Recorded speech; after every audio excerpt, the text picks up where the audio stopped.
Australia's journey towards a cashless society is reshaping the way we transact. Obviously, it's presenting both opportunities and challenges for businesses and consumers, so today we're going to delve a little bit deeper into that. Don't forget to hit that subscribe button and support a brand new channel like myself. And I do read all my comments. Check below if you don't believe me. We need to start this conversation because according to some research that was conducted by a payment technology company called Wave, 2 in 5 Aussies have admitted to being extremely concerned about society going cashless. With baby boomers, regional Australians, and lower income earners being the most apprehensive, to me this makes sense. These demographics are less likely to have or have used credit services. These people rely on cash for their day-to-day basic expenses for as long as they can remember. So let's go back to February 2024, where Queensland MP Bob Katter, he's warning Australians not to tolerate the move towards a cashless society after being told he could not use a $50 bill to buy his lunch at Parliament House Cafe. When he pushed the staff to accept his cash payment, they offered to let him eat for free, and originally Bob was arguing that it was illegal not to accept his $50 note,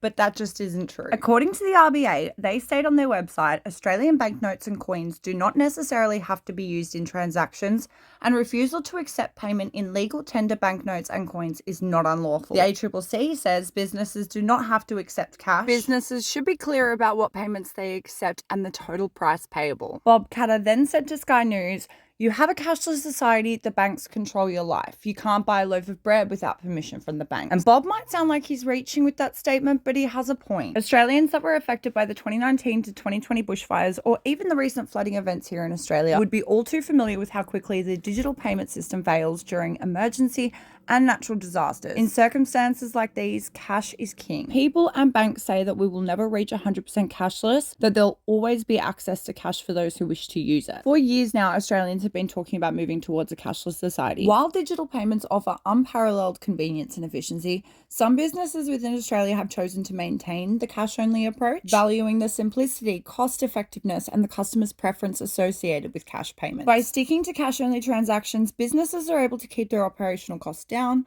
and in a diverse marketplace, businesses that rely on cash transactions enjoy the immediacy and sense of security that cash provides. Of course, cash transactions do come with their limitations in terms of trackability and security.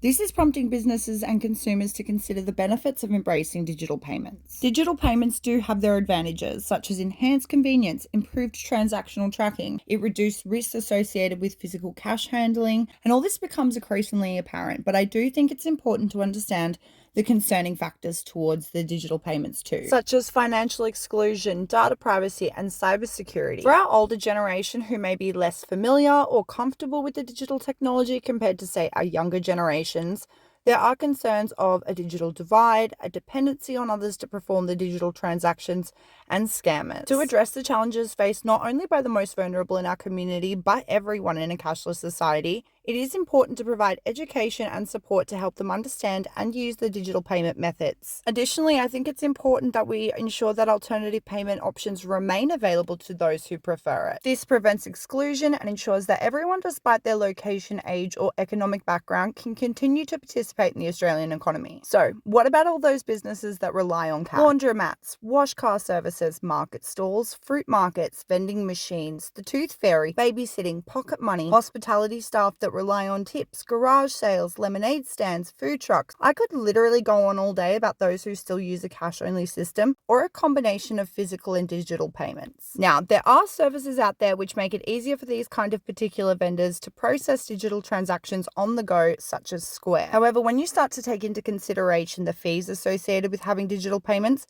I can't help but wonder if this is a cause and effect to the cost of living. Now, hear me out on this one, because on New Year's Eve 2023, I went to a fireworks display at Lake Burley Griffin here in Canberra. A vendor was selling ice cream at the event and was urging customers to pay with cash if they had it. When I asked the vendor why he prefers a cash transaction, he told me that most of his profit from digital transaction goes towards fees to have the payment option to begin with. As a business owner, you do need to account for those fees, and they need to go into your overhead costs, which means that what was and should be a $3 ice cream is now costing the customer $6, whether they used cash or not. And that got me thinking, what does the ATO think about a cashless society? Investment advisors and accountants from North Advisory reported that the ATO is looking to continue their fight against the cash economy by visiting various businesses in capital cities that are currently operating a cash-only business. The ATO have stated that businesses who do use cash only for their goods and services are at a higher risk of not correctly reporting sales, and that the ATO will be sending officers to visit these types of businesses directly. Now, I don't know about you, but to me that sounds intimidating. And if I was a business owner,